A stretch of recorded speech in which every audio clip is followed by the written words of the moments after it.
ako sa 10 mali ko, sana sa'yo is kung pwede wala na dahil nakita mo na yung mga mali. I have so much respect for my brother. He is his own man.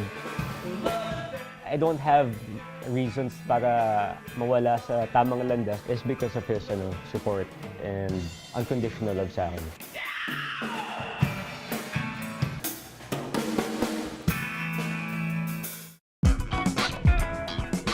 Sa bahay na ito sa San Juan nakatira ang Raimundo brothers na sina Rani at Lance. Country ang disenyo nito na isa raw sa naipundar ng pamilya nila noong 1986. Pagpasok sa loob, mapapansin kaagad ang puting kisame na may mga ukit na disenyo. Bukod sa mga banga na koleksyon ng kanilang ina, may ilang painting din na gawa ng sikat na expressionist painter na si Alan Cosio. I understand ikaw dahil may sarili ka ng pamilya, meron ka naman talagang separate na bahay. Yes, sa Valle Pero, Verde. pero bakit dito ka pa rin tumitira? Hindi talaga kami mahiwalay-hiwalay eh.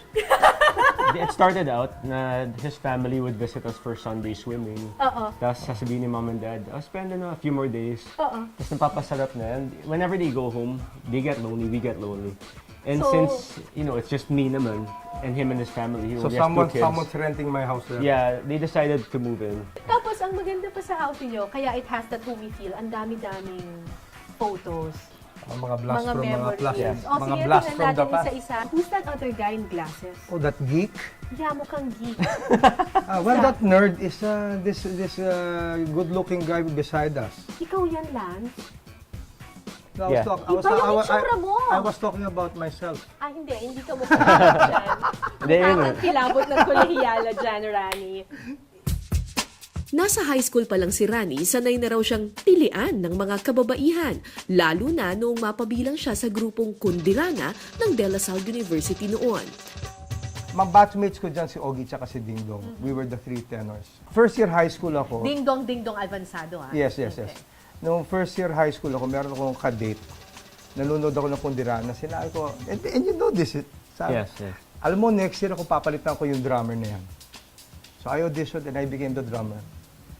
Nung nagda-drums ako, sabi ko, alam mo, parang mas nasa harapan yung mga singers, mas marami yatang kikiligin dito. Next year, audition ako, magiging singer. Next year, I became one of the soloists of Kundirana. Nahasa ang galing ni Rani sa musika at mula rito, napalapit siya sa pagsusulat ng mga kanta. Isa na rito ang sikat na kanta ni Ding Dong Avansado na 3.25. Paano mo naisip yung kantang yun? Well, meron akong liniligawan nun.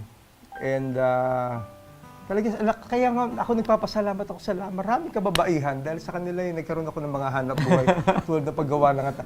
Pero meron ako liniligawan nun. Wala akong pantawag. Papapalit ako. And those were the exact words na sinabi ko dun sa tindera ng candy. Ako, sige na, Ali, papalit ng barya. Miss na miss ko na siya eh. Sige na nga. Tawag ako. Well, she ended up being the mother of my kids. So, Really? Yung asawa mo, yung tinawagan mo ng 3.25. How nice naman.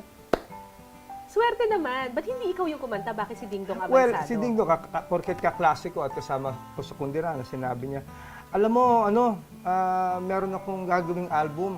Oo. Si Ding Dong, nung kabataan namin, he has a peculiar way of dancing. Ako, bagay itong beat na to kay Ding Dong. Sa'yo na lang. Mahigit 1,000 kanta ang naisulat ni Rani, kabilang na ang hit na Why Can't It Be na siya mismo ang kumanta.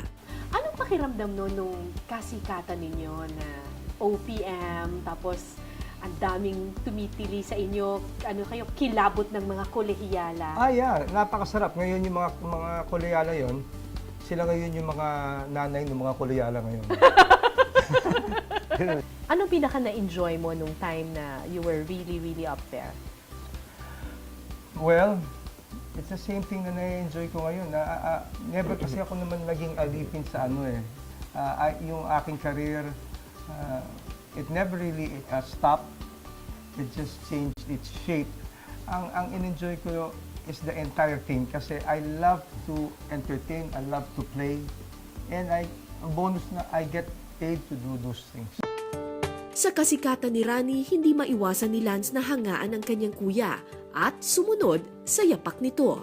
kwento natin before we roll the camera that I was a really fat kid, diba? Na, No, na, et cetera, you were et cetera. very fat. Very fat Okay. You were very fat. Yeah, obese. As in, ilang pounds ka dati? I don't know, but I was around this big. Tapos yung height ko mga 4'11". Hindi ganun. nga. Basta ano talaga, I was like a mound. Isang ginawa summer, mo para nothing.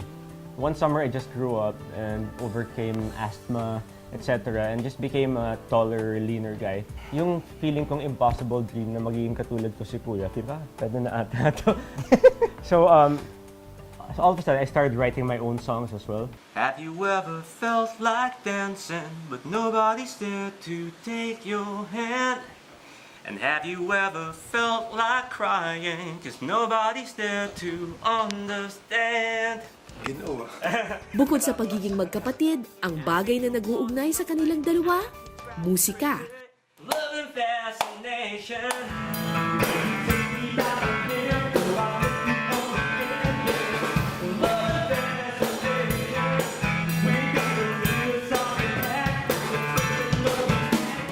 Lalo raw nitong pinagtitibay ang kanilang samahan kahit pa sa gitna ng trahedya.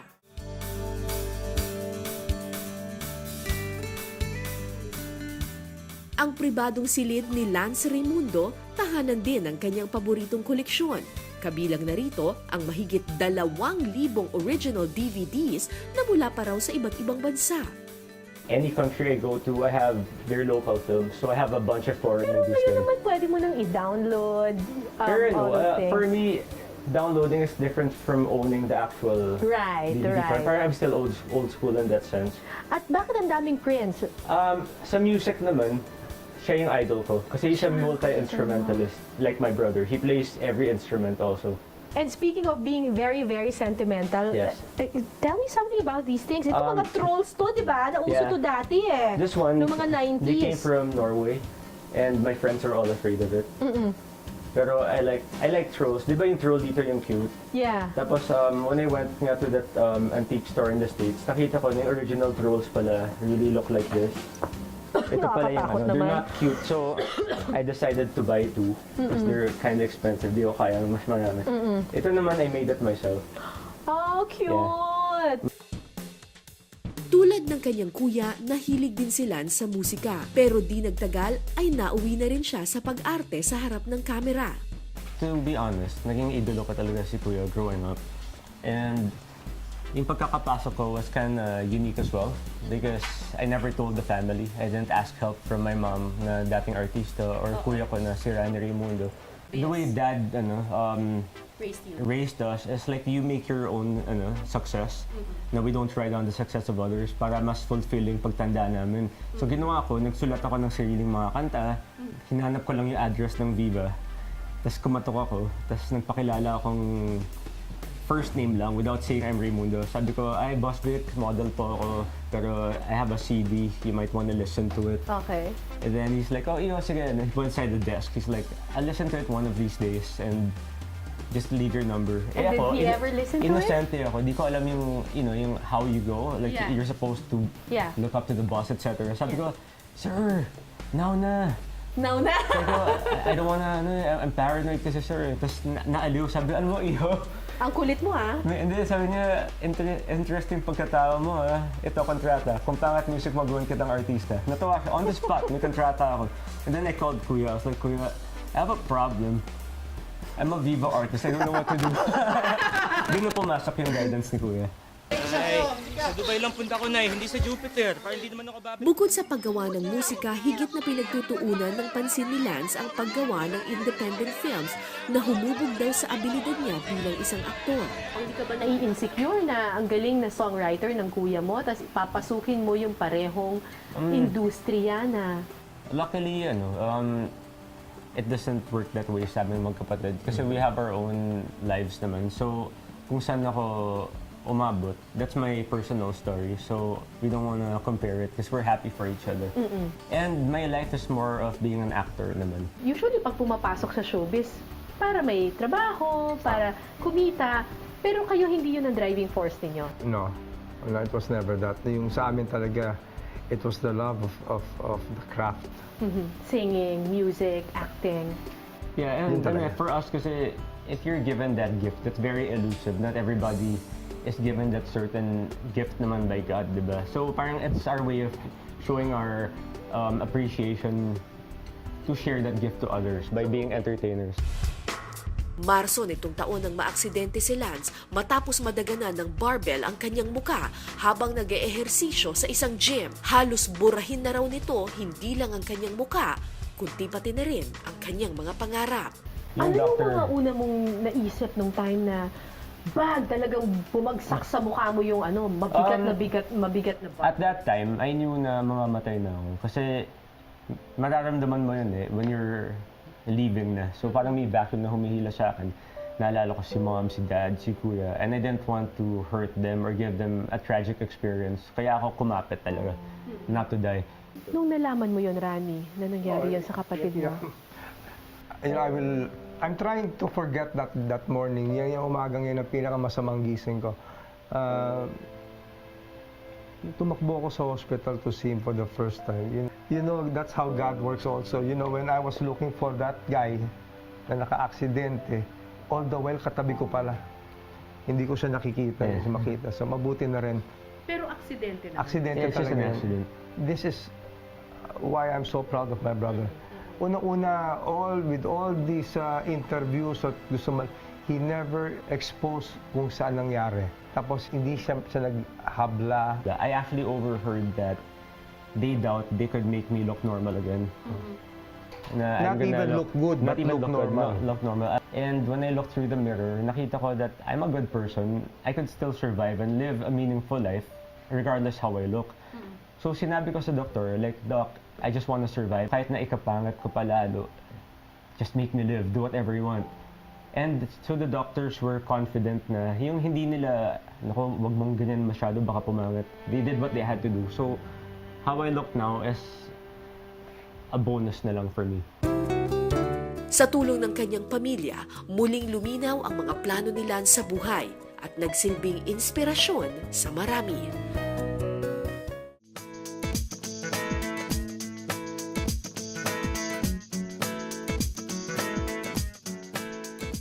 Kung dati puno ng laruan ang makikita sa silid na ito ng bahay ng mga Raimundo, ngayon isa na itong recording studio. Dito rin makikita ang isang larawan ni Rani na kuha ng sikat na photographer na si Jun De Leon. Ano yan? Even all the Ano naman drum Noel skins. Zarate, Rani Raimundo. You know, all the great drummers, my fellow drummers na dyan. These are from my big shows. This was from a show in... hindi, ito recording to nung second album ko. Ito ginamit ko. A year of So I really keep these things. Kuya play drums for Santana. Carlos Santana. Talaga? Yeah. Wow! Diba? In the States. And this round table here, dito, marami nang naganap dito. Lahat ng meetings na naganap dito, lahat natuloy. Ang dami mga plinano na natuloy. Siguro swerte or siguro... Swerte itong table na to. Swerte yung table o talagang Para sa career. mabubuting mga taong nakasama din namin. May swimming pool dito. Sino ba ang swimmer sa inyo? Actually, Ako swimmer ako dati. Pero lately, di ba, Kuya, we just like hanging by the pool. Pero we don't actually swim. Every Sunday, may family lunch kami dito Oo. while looking at the pool. Pero walang nagsiswimming. Tingnan mo, 90% ng mga kilala mong may pool, We don't swim. hindi nagsiswim. Hindi nga. Ako, if I had a pool at home, I would swim. But if you Yan ang akala mo. you'll start up. Yeah, kami, we always thought it would be fun to have a pool. Pero nung nagka-pool na, di naman namin ginamit. Talaga? Hindi naman sa hindi ginagamit. Sometimes. Minsan. Isang gabi tumalon ako dyan. Being a magician is cool. And what I did was I just waved. And I turned that ring into a coin. At dahil matagal nang mahilig sa magic itong si Rani, pinakitaan niya ako ng isa sa kanyang magic tricks bago matapos ang aming paglilibot sa kanilang bahay. Inspection mo, kalikutin mo at lahat. Ha? Okay. Parang okay naman siya. Wala naman sa problema, di ba? Ano sa problema? Parang Check the normal box. naman siyang ano. Pati yung back, titingnan ko. Lahat talaga gusto ko. Okay naman. Okay naman. Okay naman. Okay na, Ano ba yan? cut in half. Cut in half lang? O dalawa lang. Ito lang. Baka mamaya may ano to eh. O, game. Yan. Hindi. Make two parts. Gawa ka ng... Hindi. Ayan, okay. Kalahati-hati. Ano gusto mo ito? Ito. Itong sa'yo. Ayan sa'yo. I want you to choose one. Choose one. Choose one. And gusto ko take it out. Okay now. Ayun yan pa. Huwag mo pakita sa akin, but please remember it. And no cuts. Say, tell me to stop anytime with a spot you like. Stop. Right here. Okay, ilalagay ko dyan exactly sa spot where you want, okay? And then I'll put it inside the box that you inspected. Okay. Kasi ang pagkakaiba nito, some people won't let you inspect everything. Okay? Now, I want you to do this. Right-handed, left-handed? Right-handed. Right-handed. Hold it like that. Hold it tight, ha? Hold it tight. Okay. Think of your card. Hold it tight, okay? Now, ito ba yung umandar? Yes. Okay. I'm going to move near him. Okay? Hawakan ko lang talaga to? Think of your card. Okay. Okay, I will move 100 feet away. Okay. Think of your card. Relax your feet. Okay. Look, there you go. Oh my God! Teka, wait! Paano nangyari yun? Uy, teka!